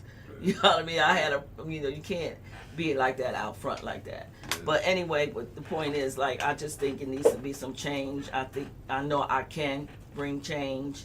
People got to work to know that it needs to be a change. Yeah. What number are you on the ballot? I'm number 5 on the ballot. Number 5. Yes. Number 5. So that and like I said, the youth, and it's a lot of things that I'm running on besides the homelessness. I'm running on affordable housing and the crime with the young generation. Just like I said about the young generation, the crime, and a lot of them is craving for love and attention. What families going to have to start doing is making sure they know who they're hanging out with, Right. who they're hanging out with. I miss my mom, but she always said, hang out with people you're going to grow with. Wow. Always. You know what I mean? You pick and choose who you hang out with, because the company you keep, you will become. Absolutely So right. like, that's wisdom. You know what I mean? Right. So you gotta know who your child's with. Hey, come in at a certain time, be there in a certain time. I know if we didn't hear, if we wasn't in when the lights was on, we were in trouble. So it's a different generation now. A lot of time it's a different generation. Everybody do things differently. But still, yet you have to know what your child is doing, All right. and you have to engage in their education. You have to engage in any activities they're having. I know. I just want to say, when I was a family engagement specialist, that was one of the things that it was a hard time getting parents to come out to those events. I did everything I could. I bought bikes, turkeys, Thanksgiving with those giving cards and stuff with $25 gift certificates, all that, $50 gift certificates. No one would show up, and that's what I'm telling you. They have a voice in everything of their child. Go up there, to those events. Make sure you're prevalent in your child's life, because they're the generation coming after us, and if we don't start investing in them, it's already lost generation, as I see. Yes. You know what I mean? So you don't want all of them to be lost. You want Right. some of them to be found. So we gotta really start working together with our youth, with our elderly. Start coming together. Start checking these landlords or wherever you gotta go at. I mean, it's pretty sure I can find information exactly where you can go to take your complaints. And one of them is down there at the Human Services, down there where the lady I have spoke to about certain things about like properties and property owners and stuff that you can do, is things that you can do to address those concerns, your anything, your landlord and all that. But it's just time that leadership gotta hold themselves accountable and responsible for what they're not doing. And it's time for the community to hold themselves responsible and accountable for what they're not doing. So we all have accountability. Right. So that's what I'm saying. We all have to do what we need to do. And like I said, we can get up here and we could say, why we want to be elected. But one thing about when you're dealing with people, you have to have a heart of a helper. You have to have patience, and you have to love your community. Yes. It's not getting up there, I'm gonna do this, I'm gonna do this. No, you got to be there. You're not only be there to be a doer, but you got to listen and hear, so you can address what needs to be addressed. So that's where I'm at. Now, if someone wants to reach out to you or work for you on election day because you know, I know there are many different polling places, and we're always, you know, candidates are always looking for volunteers that'll come out to stand at some of these, demand some of these polling places, and you don't have to do it for the all day. You don't have to do it all day. If you can work various shifts, say, well, I'll give a half an hour here, or either I'll give 2 hours there or an hour there. How would people go about contacting you and your campaign? I mean, if they really want to, you know, come out, I know I have one look for some people, you know, myself, because of the polling. I had, you know, ran to certain people. I asked if they want to do some polling. And I just feel as though, you know, they could reach me at 717-425-4390 if they want to, you know, come out and do Give that the for number me. again. 717-425-4390. And so if they can give a half an hour here or an hour there Yeah. or 2 hours there, Yeah. and you have all your flyers, everything already Yes. printed up, Mhm. all the material. Yes. And so, folks, there you go. Especially you seniors out there that are still mobile, that can still get out and about. You have someone that can directly identify with your concerns here in Harrisburg City Council. And so here's someone that I'm sure a lot of you would want to rally around and support for Harrisburg City Council, because she can directly identify with your concerns, being a senior member of society. And that's what Harrisburg City Council could use, and that's a mother on Harrisburg City Council. And so right now we would like to deem and see you as the mother of Harrisburg City Council. Okay. and we do wish you well. Yeah. Chris, is that a phone call? No, sir. You didn't open up the phone line, Jim. Okay, I'm sorry. Okay, I stand corrected. The phone lines are open if you want to call in and speak directly to Miss Sharon Horn. Please give us a call, 717-903-0497. That's 717-903-0497. Yeah, you were about to say something, Miss Horn? Yeah, just like we was talking about, you know, housing and stuff like that, the landlords, and I was want to talk about affordable housing, and, you know, I think it need to be rent control as well, because a lot of these rents is higher than a mortgage. Right, absolutely. So, yeah. you know, and even though it's a 10, I think it's a, what they say it's a 10%, making sure that landlords stand within the percentage of the rate. I wish they would, you know, because everybody don't get a raise, and every increases in their income. Yes. And a lot of times they're in places that wants to keep raising the rent that cause people to not be able to pay their rent. And I think they should come up with something else, you know, like to help them be able to stay within their means, and how they could stay within the how much they owe for rent, pay for rent, stabilize the rent, right? So, you know, a lot of them, you know, the rents is too high, and then you got landlords that's having these high rents that does not keep their properties up. You know, they'll go in there, they'll fix them up, and you in there a year, everything start falling apart.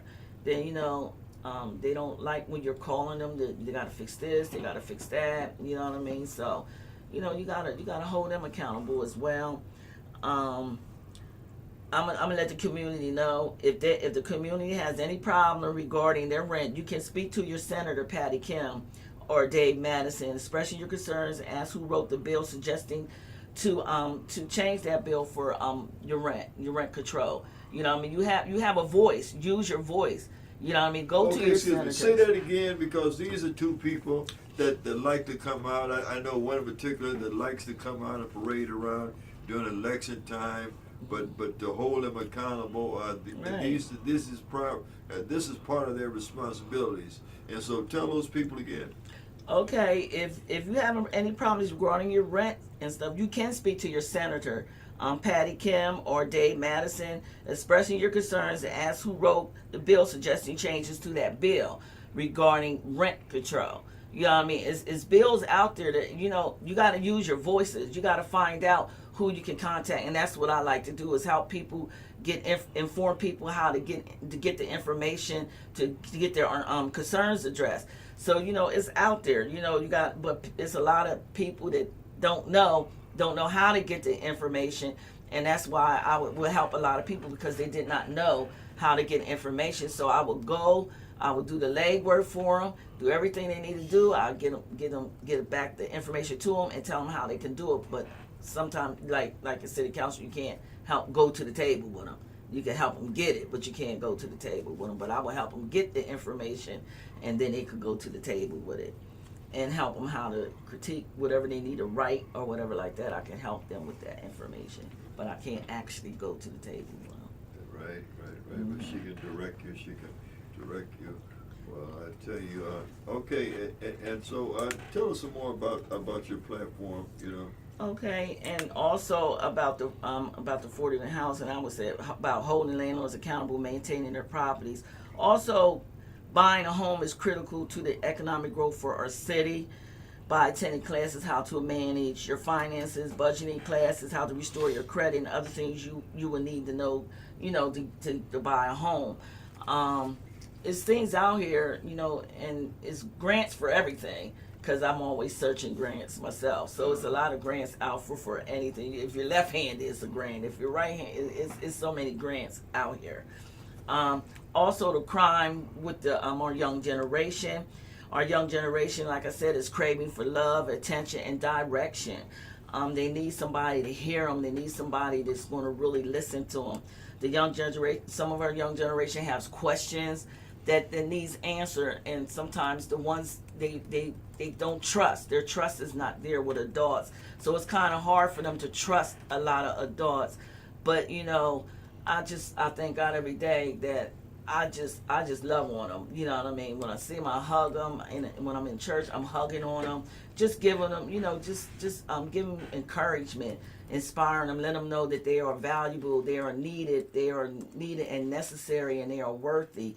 We gotta speak, words, good words, because words matter. If you're going to sow a seed, sow a good seed, not a bad seed in them. Because the first thing we want to say, oh, they doing this, oh, they doing that, they doing this, they didn't, and we know what they're doing. We weren't squeaky clean either.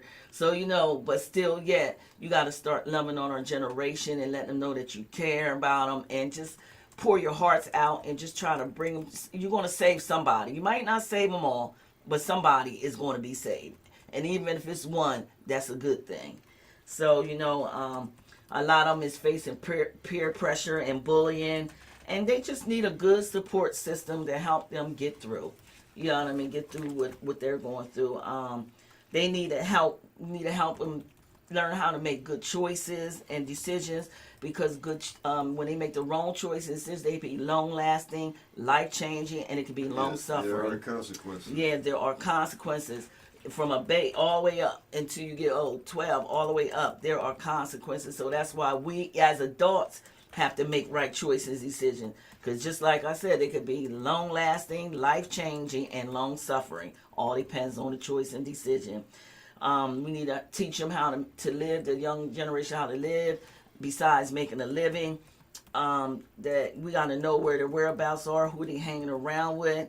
And like I said, let them know they're valuable, they're worthy, and they need it, and they are very necessary, because they are the generation coming after us. We got a generation now, we got a generation coming after us, and we got to start investing in our young people.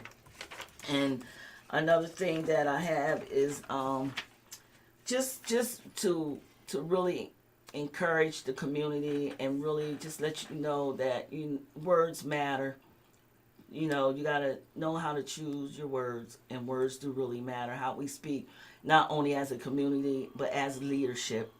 We can't get out here and just do what we want to do as a leadership. We have to be an example, and the only way people are going to follow example if you're an example as leadership. I think a lot of times leadership falls short of that. I'm looking at leadership today, not only in city council, mayor, all around across the board. That is not, the character is out of whack, the conduct is out of whack, their mouths is out of whack, and you're looking at this, and then we have the young people looking at these leadership doing all those things, and why should we listen to them when they doing things? You know what I mean? So leadership gotta start amping up and stop doing what they're doing as well, and be leadership. Don't mislead, but lead. don't cause somebody to stray. Yes. You know, be Yes. good stewardship over they're trusted with. You Yeah, know, they a lot have a of great times we're not. responsibility because Right. leaders must Right, lead we're held the accountable. right way. Because- Right. Yeah. Yeah, and you know, we kind of look at it. You know, we got to move the community. We got to move this Harrisburg City forward. We can't keep being stagnated. We got to move it forward, and we got to see the distress in the city. Even though you know people want to look at everything else, you want to look at businesses, you want to build business, you want to boost up the economy. But if you don't see the distress, how you going to build anything? So you know, we as leadership and we as a community has to come together. We're all in this puzzle. If it's any missing pieces, the work is not going to get done. So we all is in this puzzle, and I want the community to know that we all are accountable and responsible for what we do and what parts we play. Do you think that police officers should be residents? We should have residents. We should have some resident police officers. I mean, you know, I can't. I mean, like, not, you know, you're going to get police officers. I think they need to be vetted more. Yes. Wherever they come, you know, I think they need to take psychological tests, mental tests. Yes. And the reason why I'm saying that, I think their background should also be Right, taken into right, effect right. because when you have people, I'm saying that because when you have people that have grown up in segregated communities and now they find themselves walking around with a badge and a gun in an integrated community Yeah, I know. with people that might be totally foreign to their mindset or to their life, I think that creates a little extra undue tension and problems right there. and with police officers, and don't get me wrong, I'm not going to put them all in the same basket, Right. because all police officers are not bad. Whether people don't want to believe it or not, they're not all bad people. It's true. Okay, you got, just like you got, if you got one bad apple, it would spoil the bunch. You know what I'm saying? It would spoil the whole bushel. So you know, like, they have to really hold police officers accountable for their actions, for what they do. I think it's a lack of accountability and a lack of responsibility when it comes to them. They should be held more accountable. I'm with that. I watch it every day. I see it. You know, things is going on, and not always put them on administrative leave with pay. Sometimes they need to be without pay. They need to feel some things, right. because they're not going to feel no things if you keep giving them administrative leave with pay. Yeah, that's just a Yes, vacation. right. You can't do that. It all depends on the situation. If you're going to put them on leave, and if it's a situation, I don't care if it's a shooting or whatever like that, until you get done with the investigation, no administrative leave without pay. I mean, they did it with the government where I worked at. If you did something, you couldn't come back unless the thing was cleared up, but you was out without pay. So, you know, the same thing should be with police officers as well. I think a lot of them get away with too much, and you got a lot of officers that, you know, they just stuck, they together. If one, they don't want to go against each other. So, you know what I mean? And that's what happens. They stick to, no matter what. But really, they don't understand. Even though if they don't get held, if man don't hold them accountable, I know one will hold them accountable. Yes, and that's not. yes. You know what I mean? We all want to be held accountable one day for what all we do. But you know, while you here, you want to do the best that you can do and be the best and do better. And that's where I'm at. Police officers need to be held accountable. Yeah, I think they should be residential. They should be residents. Yeah, residents. And, you know, the same way I think firemen should also live in the city that they work in. Yeah, Because yeah. I think that shows that they have more of a vested interest in their city, in the city that they're working in. Because other than that, if they live across the river and they're fighting a fire on this block, they probably couldn't care less if this whole block burnt down, because it's not affecting them directly. Right. And so, you know, I think that firemen should be residents of the city they work at, and police officers also. Right, and I also feel as though, like, the community, if they want to get those jobs, that they need to start applying for stuff. You know Yes. what I mean? They need to go out and start applying for these jobs. You know, if one door closed, another one will open. Don't ever stop. Don't ever give up on yourself. Always keep moving. Just keep moving, because the door is going to be open no matter what. Somebody, even if you feel as though you might, because of your background or whatever, somebody's going to give you a chance. Somebody.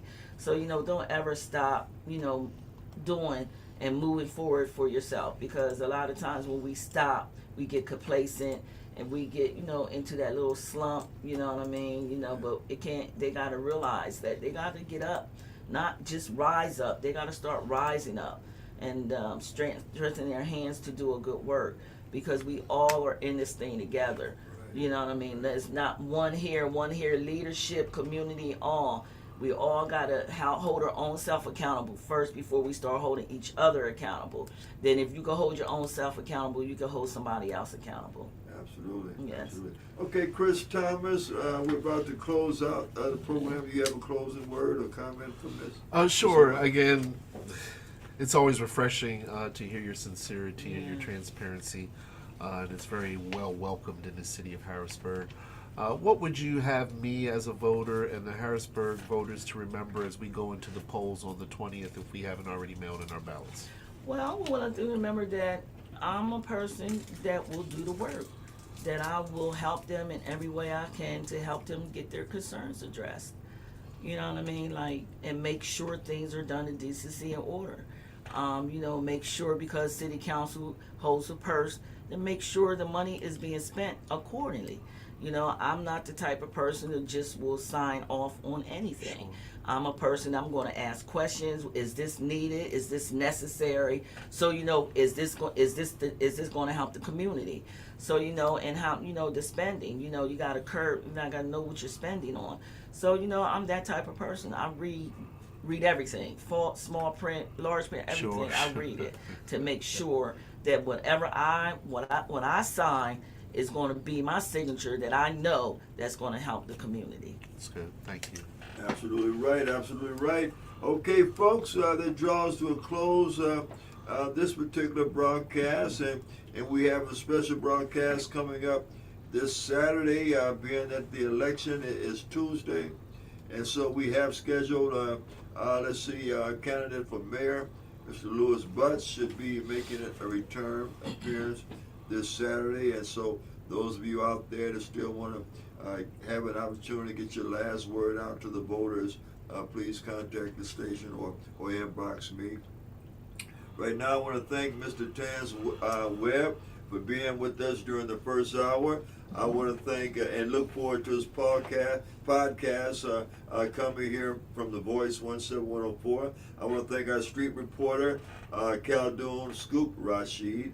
I want to thank the engineer, Pastor Chris Thomas, and I want to thank our very, very special guest this hour, candidate for Harrisburg City Council, number 5 on the ballot. Harrisburg needs a mother on City Council, and she'll make the perfect mother on City Council, Miss Sharon Horn.